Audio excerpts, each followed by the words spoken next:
What we've looked at so far is converting a player's serve speed into feet per second, but we still have this idea of the distance of the court and how far that serve has to go before it's going to be returned by the opponent. And we have to take that distance of the court into account because it takes time for a serve to travel across the court, regardless of how fast you serve it. So let's look at that next. We have serve reaction times where we calculate the amount of time an opponent has to react to a player's serve. And to do that, there's our 78 feet for the length of that court. And then we are going to divide by 0.75 or 3/4 of the initial serve velocity in feet per second. So we take that serve speed, change it to feet per second, and then we're reducing it by 3/4. So we'll be dividing by that quantity from the 78. So 78 divided by that quantity multiplied together. And here's some more explanation about that. Many tennis professionals assume the average velocity of the serve is 75% of the initial serve velocity. That gives you a rough estimate of air resistance from the ball traveling through the air and the friction from the bounce. Those things are taken into account.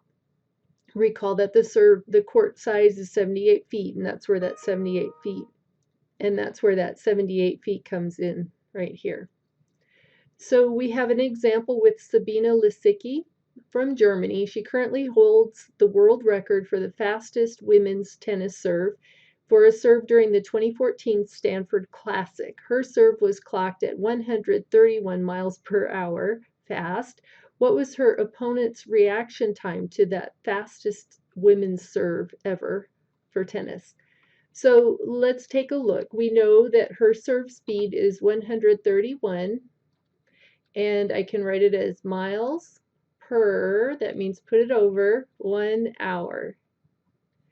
And then I want to convert that into feet per second. That's the first thing that I've got to do because our formula shows we need feet per second.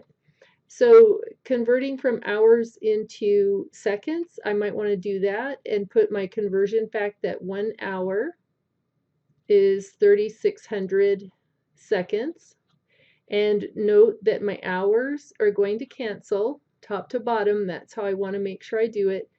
And then I can change from miles into feet. And so I know that I have 5,280 feet per 1 mile. And that's another conversion fact there. My miles are going to cancel.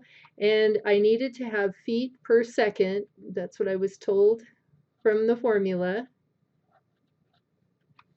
And I'm looking across here, all my units have canceled except for the feet. So I've got feet in the numerator, perfect. And in the denominator, I have seconds, and that's the only units that have not canceled. So I am to the point where I will get feet per second. So I will do the calculations at this point. Now that I've canceled my units, all I do is multiply straight across. So I'll do the 131 times the 5,280, and I get 691,680.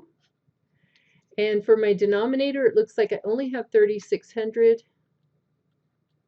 And it looks like I have a pretty large number, a pretty large number in the numerator and 3,600 in the denominator. That's pretty normal because it's like I need to convert it still to a unit fraction. So I'll take that 691,680 divided by 3,600.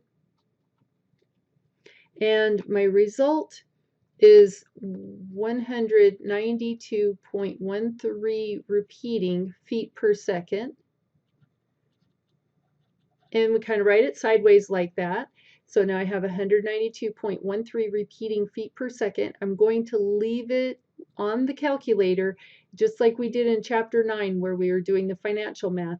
So that's going to be, it's going to come out kind of neat if I just leave it on the calculator. So I want to make sure we do that.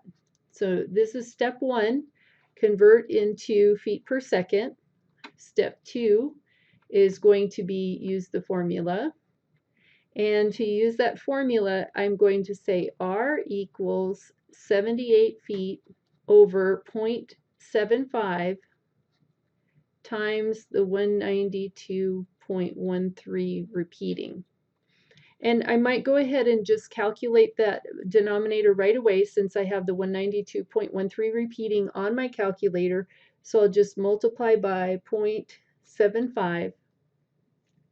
And this is why I think it's so cool, because it just gets rid of the repeating decimal and it comes to a terminating one. So now I have 78 feet over, and this denominator is 144.1. And I forgot to put in the units, but this is feet per second.